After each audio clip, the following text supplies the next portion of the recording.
வணக்கம். இன்றைய முக்கிய செய்திகள்.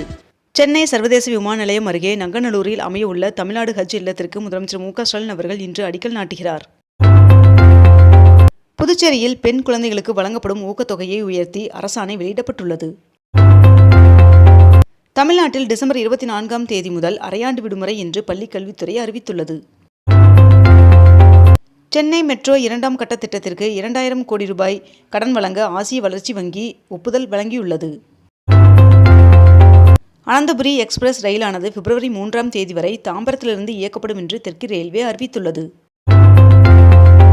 முத்தமிழ் பேரவை அறக்கட்டளை சார்பில் நடைபெறும் முத்தமிழ் பேரவையின் இசை விழா மற்றும் விருது வழங்கும் விழாவில் கலைஞர்களுக்கு முதலமைச்சர் மு.க. ஸ்டாலின் அவர்கள் விருதுகளை வழங்கினார். புதுச்சேரியில் பெண் குழந்தைகளுக்கு வழங்கப்படும் ஊக்கத்தொகையை உயர்த்தி அரசாணை வெளியிடப்பட்டுள்ளது. ரயில் நிலையங்களில் சோலார் பேனல் மூலம் 35 மில்லியன் யூனிட் மின் உற்பத்தி நடைபெற்றதாக தெரிவிக்கப்பட்டுள்ளது. குத்தாம்பாக்கத்தில் 425 கோடி ரூபாய் செலவில் நடைபெற்று வரும் புதிய பேருந்து நிலையம் பொங்கலுக்கு பிறகு பொதுமக்கள் பயன்பாட்டிற்கு கொண்டு வரப்படும் என்று தகவல் தெரிவிக்கப்பட்டுள்ளது. காவிரிப்பட்டினம் அருகே 2000 ஆண்டுகளுக்கு முந்தைய பாறை ஓவியங்கள் கண்டெடுக்கப்பட்டுள்ளது. சென்னை அடையாறு முதல் மாமல்லபுரம் வரை மின்சார டபுள் டெக்கர் பேருந்துகள் இயக்குவதற்கான சோதனை ஓட்டம் நடைபெற்றது. 2026ஆம் ஆண்டிற்கான சட்டமன்ற தேர்தலில் அதிமுகவின் விருப்பமனு விநியோகம் இன்று தொடங்கி 23ஆம் தேதிக்குள் விருப்ப மனுக்களை பெற்று பூர்த்தி செய்து வழங்கலாம் என்று அறிவிக்கப்பட்டுள்ளது. ராஜீவ்காந்தி சாலை வழித்தடத்தில் உள்ள பகுதிகளை சென்னை மாநகராட்சி எல்லைக்குள் கொண்டு வருவதற்கான முன்மொழிவை உயர்மட்ட குழு ஆய்வு செய்ய தொடங்கியுள்ளது. உரிமம் பெறாத செல்ல பிராணிகளுக்கு இன்று முதல் 5000 ரூபாய் அபராதம் விதிக்கப்பட உள்ளதாக மாநகராட்சி அதிகாரிகள் தகவல் தெரிவித்துள்ளனர். 3 நாட்கள் அரசுமுறை பயணமாக பிரதமர் நரேந்திர மோடி அவர்கள் டெல்லியிலிருந்து ஜோர்டான் புறப்பட்டார்.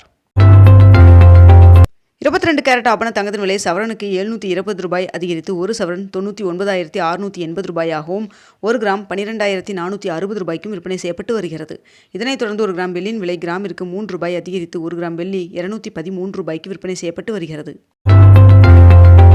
நடப்பு சீசனில் சபரிமலை ஐயப்பன் சுவாமி கோவிலில் இதுவரை 25 லட்சம் பேர் தரிசனம் செய்துள்ளனர் என்று தெரிவிக்கப்பட்டுள்ளது. கடும் பனிமூட்டம் காரணமாக டெல்லியில் 40 விமானங்கள் ரத்து செய்யப்பட்டுள்ளது. ஸ்ரீஹரிகோட்டாவில் இருந்து LVM-3 ராக்கெட் மூலம் அமெரிக்க செயற்கைக்கோள் டிசம்பர் 21ஆம் தேதி விண்ணில் ஏவப்படுகிறது என்று தகவல் வெளியாகியுள்ளது. தமிழ்நாடு சட்டமன்ற தேர்தல் பாஜக பொறுப்பாளராக பியூஷ் கோயல் உள்ளிட்ட 3 ஒன்றிய அமைச்சர்கள் நியமனம் செய்யப்பட்டுள்ளனர். திருவண்ணாமலையில் உள்ள கலைஞர் திடலில் திமுக இளைஞரணி வடக்கு மண்டல நிர்வாகிகள் சந்திப்பு நிகழ்ச்சி நேற்று நடைபெற்றது. ஐயப்ப பக்தர்களின் வசதிக்காக சபரிமலை சிறப்பு ரயில்களின் எண்ணிக்கை 48ஆக அதிகரிக்கப்பட்டுள்ளதாக தெரிவிக்கப்பட்டுள்ளது. ஈரோட்டில் வருகின்ற 18ஆம் தேதி நடைபெறும் தவேகா தலைவர் விஜய் அவர்களின் தலைமையில் மக்கள் சந்திப்பு நிகழ்ச்சிக்கு மாவட்ட SP அனுமதி வழங்கியுள்ளார் என்று தகவல் வெளியாகியுள்ளது. ஜனவரி மாதம் முதல் வாரத்திற்குள் மாணவர்களுக்கு மடிக்கணினி வழங்குவதற்கு திட்டமிடப்பட்டுள்ளதாக தகவல் வெளியாகியுள்ளது.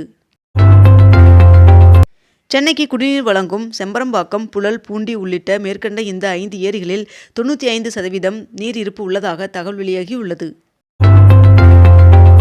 சென்னை பனையூரில் விருப்ப மனு விநியோகத்தை அன்புமணி அவர்கள் தொடங்கி வைத்தார். டிசம்பர் மாதத்தில் கூடுதலாக 275 விமானங்களை இயக்க தயார் என்று அரசிடம் ஏர் இந்தியா நிறுவனம் தகவல் தெரிவித்துள்ளது.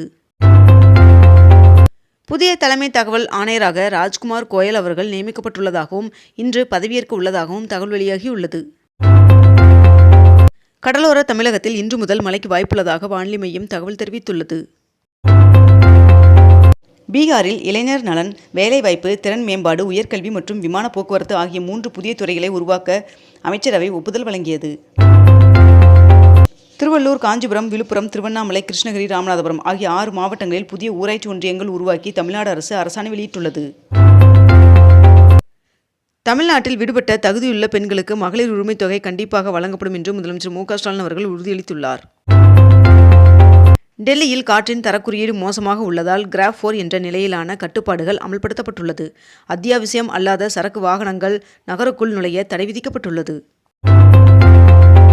வந்தே பாரத் ரயில்களில் இனி உள்ளூர் உணவு வகைகள் வழங்கப்படும் என்றும் எதிர்காலத்தில் படிப்படியாக இது அனைத்து ரயில்களுக்கும் விரிவுபடுத்தப்படும் என்றும் ஒன்றிய ரயில்வே அமைச்சர் அஸ்வினி வைஷ்ணவ் அவர்கள் தெரிவித்துள்ளார். இடமாற்றம் செய்யப்பட்ட நீதிபதி நிஷா பானு அவர்கள் வருகின்ற 20ஆம் தேதிக்குள் கேரள உயர்நீதிமன்றத்தில் பதவியேற்க வேண்டும் என்று ஜனாதிபதி உத்தரவிட்டுள்ளார். சந்திரயான் 4 மற்றும் 5 திட்டங்களுக்கு ஒன்றிய அரசு ஒப்புதல் வழங்கியுள்ளது என்று இஸ்ரோ தலைவர் நாராயணன் அவர்கள் தெரிவித்துள்ளார். ரேஷன் கடைகளுக்கு 2026ஆம் ஆண்டில் 23 நாட்கள் விடுமுறை என்று அறிவிக்கப்பட்டுள்ளது. டெல்லியில் ஒன்றிய நிதியமைச்சர் நிர்மலா சீதாராமன் அவர்களுடன் பாஜக மாநில தலைவர் நயினார் நாகேந்திரன் அவர்கள் சந்தித்து பேசினார். தூத்துக்குடி மாவட்டத்தில் 2ஆம் கட்ட மகளிர் உரிமைத் தொகையானது 4042 பேருக்கு அமைச்சர்கள் கீதா ஜீவன் மற்றும் அனிதா ராதாகிருஷ்ணன் ஆகியோர் வழங்கினர்.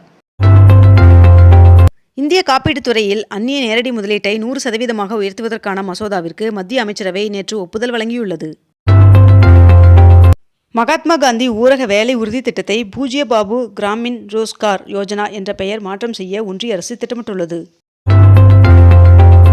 30வது கேரள சர்வதேச திரைப்பட விழா தொடங்கியது. அந்தமான் மற்றும் நிக்கோபார் தீவில் உள்ள பூங்காவில் விநாயக் தாமோதர் சாவர்கரின் சிலை திறக்கப்பட்டுள்ளது. மாற்றுத்திறனாளிகள் விரும்பிய தேர்வு மையத்தை தேர்ந்தெடுக்க UPSC அனுமதி வழங்கியுள்ளதாக தகவல் வெளியாகியுள்ளது. தமிழகத்தில் பெண்களுக்கு மாதம் தோறும் வழங்கப்படும் உரிமைத் தொகை 1000 ரூபாயிலிருந்து மேலும் உயரும் என்று முதலமைச்சர் மு.க. ஸ்டாலின் அவர்கள் தெரிவித்துள்ளார். கனமழையின் காரணமாக சேதமடைந்த சாலைகளை சீரமைக்க 13 கோடி ரூபாய் ஒதுக்கீடு செய்யப்பட்டுள்ளதாகவும் மேலும் இப்பணிகள் விரைவில் தொடங்கப்பட உள்ளதாகவும் தெரிவிக்கப்பட்டுள்ளது. 2001ஆம் ஆண்டு நாடாளுமன்ற தாக்குதலில் உயிரிழந்த பாதுகாப்பு படையினருக்கு பிரதமர் நரேந்திர மோடி ஆகியோர் அஞ்சலி செலுத்தினர்.